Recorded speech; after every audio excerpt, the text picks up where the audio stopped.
Albert Einstein's revolutionary scientific papers published in 1905, E is equal to mc square was introduced, where m is the mass of anything, a measurement of the quantity of matter. E is the equivalent energy of that mass, and c is the speed of light. So the whole equation means energy is equal to matter multiplied by the speed of light squared. Energy and matter are interchangeable. Furthermore, it is essential to remember that there is a set amount of energy or matter in the universe. We'll come back to this in some time. Now we're coming to the part of c squared in the equation, which stands for speed of light, which is a universal constant. Now, how did we get to know that? In late 1800s, the Michelson-Morley experiment tried to detect the relative motion of matter through ether and concluded that the speed of light is constant, which is called c for celeritas. Why would we need to multiply matter by the speed of light to produce energy?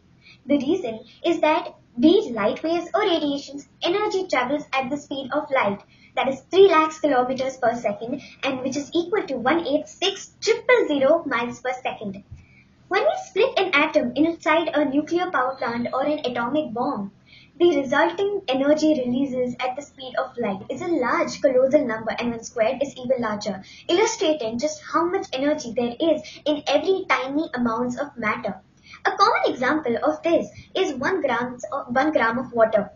If its whole mass is converted into pure energy via E is equal to mc square, it contains as much as 20,000 tons, that is 18,143 metric tons of TNT exploding.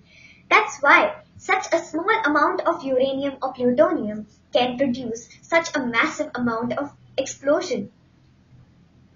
Now coming to mass. Generally, mass is defined as the measure of how much matter an object or body contains. That is the total number of subatomic particles like electrons, protons and neutrons present in the object. If we multiply the mass with the pull of Earth's gravity, you get your weight. In physics, mass is defined as the amount of force required to cause a body to accelerate. Mass is very closely related to energy in physics. The equation simply means that mass and energy are fundamentally the same, and mass is nothing but a compact bundle of energy. Suppose your mass is 50 kg, so according to Einstein's E is equal to mc square, you will get your mass as 50 kg, c square as 3 lakhs kilometer per second, which can be also written as 3 into 10 power 8 meter per second whole square, and then you get your value of the energy as 445 000 joules. That's a huge amount of energy, right? With this energy, you can supply electricity for the entire world for days, but human beings don't have enough technology to convert you into energy.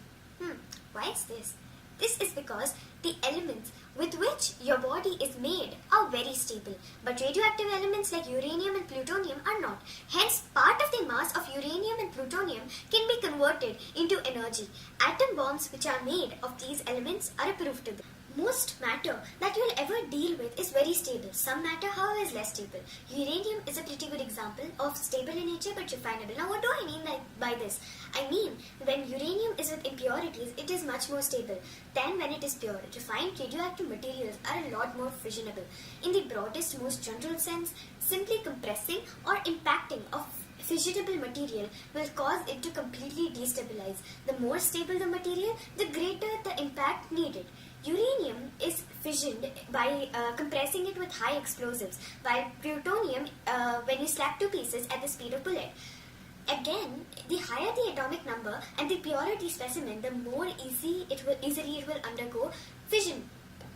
But if you want an example of an everyday application in general relativity, consider GPS. Einstein predicted that time slows down in a strong gravitational field like that of the Earth's. The GPS uses satellites far enough above the Earth that where time moves more rapidly over there. To tell where you are, a GPS device measures the time it takes for the satellite signals to get down to your location. All GPS take this time dilation effect into account.